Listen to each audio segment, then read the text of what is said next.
जनता के सुझाव प्रधानमंत्री नरेंद्र मोदी को भेजे जाएंगे। इसको लेकर भारतीय जनता पार्टी के जिला कार्यालय पर रविवार को पार्टी के वरिष्ठ नेताओं ने भारत संकल्प यात्रा की सुझाव पेटिका की लॉन्चिंग की। इस दौरान भारतीय जनता पार्टी के नेताओं ने बताया कि सुझाव पेटिका से किस तरह के सुझाव एकत्रित किए जाएंगे, साथ ही प्रेस वार्ता में जानकारी दी। हालांकि भाजपा के वोट बढ़े थे, इस बार फिर परमेश्वर लाल सैनी पे दाव खेला है। इस समय संभल की राजनीति भी थोड़ा चेंज हो रही है, शफीकुर रहमान वर्क नहीं है। अब क्या तैयारी है 2024 के लिए आपकी?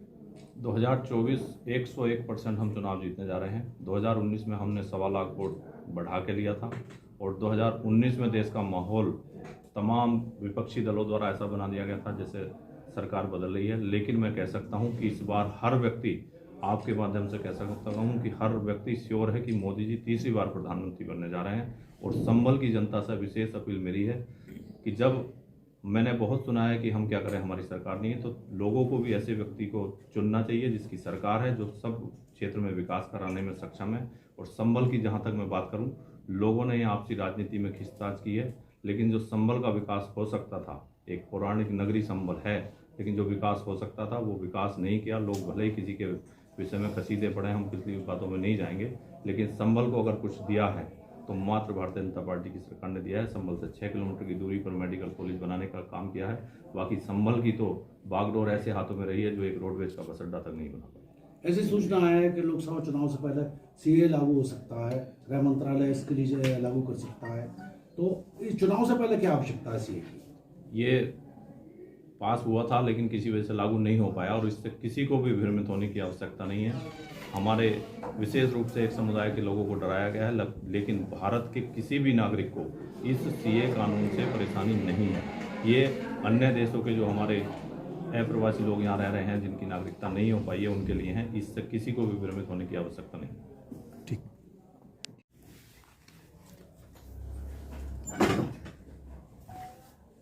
पहले तो मैं आप सभी मीडिया के बंधुओं का इस प्रेस कॉन्फ्रेंस में हार्दिक स्वागत करता हूँ, वंदन करता हूँ, अभिनंदन करता हूँ।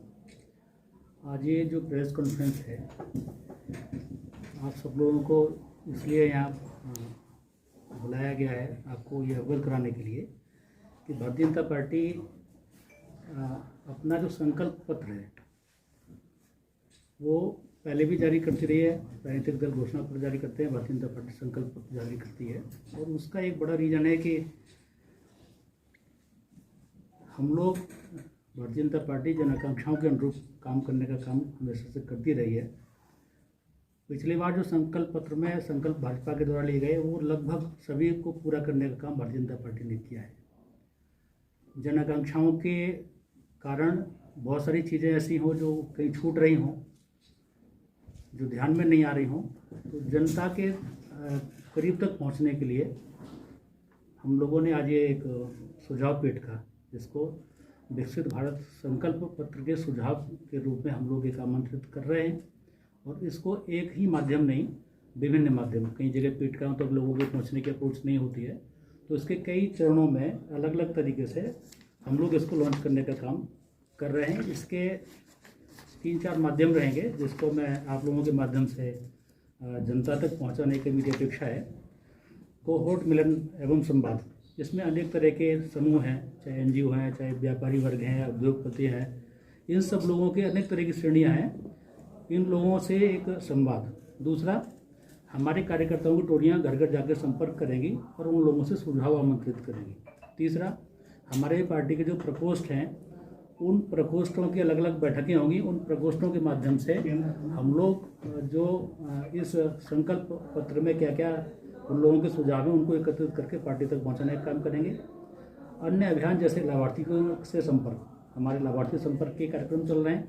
लाभार्थियों से जब संपर्क करेंगे तो उनकी कौन सी अपेक्षाएं हैं, जो स्थानीय स्तर की भी हो सकती है, राष्ट्रीय स्तर की भी हो सकती है, प्रदेश स्तर की भी होती हैं, उन लोगों के माध्यम से ये सब करेंगे। दूसरा, डिजिटल माध्यम से नमो ऐप लोगों का डाउनलोड कराने का अभियान पार्टी ने चलाया था और बहुत जगह डाउनलोड भी हुए हैं। और जहाँ नहीं डाउनलोड हुए तो लोगों से संपर्क करके नमो ऐप डाउनलोड कराएंगे। और नमो ऐप के माध्यम से भी लोग अपनी बात सीधे सीधे मोदी जी तक और पार्टी तक पहुंचाने का काम कर सकते हैं। इसके साथ ही एक मिस कॉल नंबर 9090902024 इसके माध्यम से जब व्यक्ति मिस कॉल करेगा तो एक लिंक आएगा, उस लिंक में अपने सुझाव व्यक्ति पार्टी को भेज सकता है।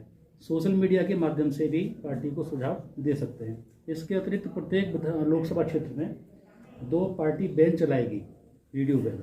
उस वीडियो वैन पे भी सुझाव पेटिका लगी होंगी, पार्टी के द्वारा किए गए कामों की भी उसमें विवरण रहेगा और साथ ही साथ वहाँ लोग जो उनकी अपेक्षाएं हैं विभिन्न स्तर की, उनको भी उसके अंदर डाल सकते हैं।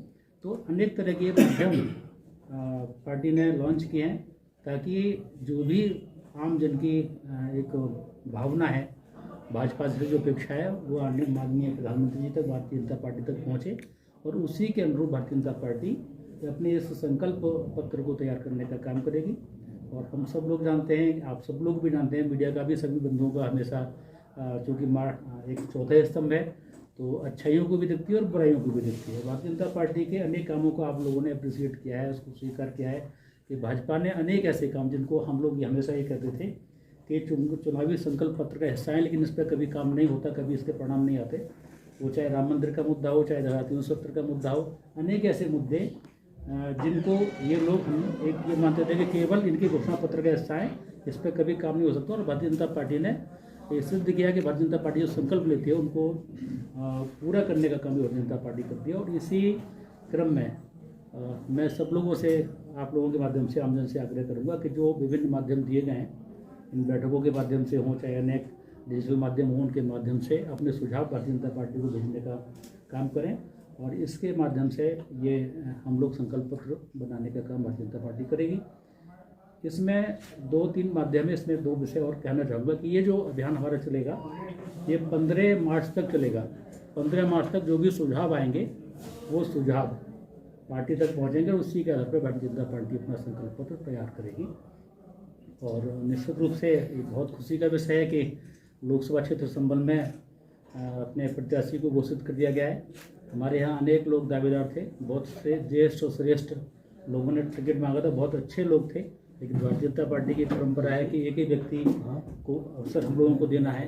विभिन्न चीज़ों पर चर्चा करके भारतीय जनता पार्टी ने आदरणीय परमेश्वर लाल सैनी जी का यहाँ चयन किया है। मैं उनका हमारे बीच में उपस्थित हैं, उनको भी बधाई देता हूँ और शुभकामनाएं देता हूँ कि इस लोकसभा क्षेत्र संबल में 2014 के बाद जो पिछली बार हम लोग चुनाव किसी कारण से नहीं जीत पाए थे, इस बार सभी भारतीय जनता पार्टी के कार्यकर्ता एकजुटता के साथ उनके साथ जुड़ेंगे और जो कमी पहले रह गई थी उसको पूरा करके इस बार भारतीय जनता पार्टी का परचम यहाँ लहराएगा। और संबल में जो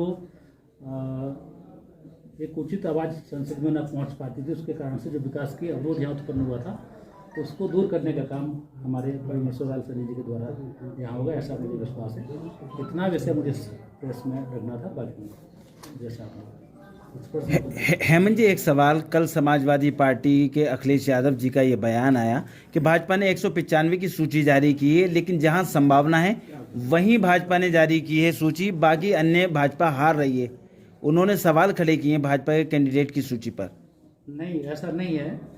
वहाँ एक मेरा जो मुझे अपना व्यक्तिगत, चूँकि ऐसी सुंदरत्व तय करता है उसके क्या पैरामीटर्स हैं, लेकिन जो मुझे लगा है भाजपा के कार्यकर्ता के नाते, जिन जिन जगह पे ऐसी चीज़ें आई हैं वहाँ इतने सशक्त दावेदार हम लोगों के सामने है कि उसमें थोड़ी सी कठिनाई ये हमको लगता है कि कहीं महसूस हो रही होगी कि इन श्रेष्ठतम कार्यकर्ताओं में से इनमें से किसको छोड़ें किसको न छोड़ें। लेकिन इतना जरूर मान लीजिए कि भारतीय जनता पार्टी के कामों की जो लोकप्रियता है, मोदी जी की लोकप्रियता है, योगी जी की लोकप्रियता है, भारतीय जनता पार्टी किसी भी व्यक्ति कार्यकर्ता को वहाँ चुनाव लड़ाएगी तो भारतीय जनता पार्टी वहाँ रिकॉर्ड मतों से जीतने का काम करेगी।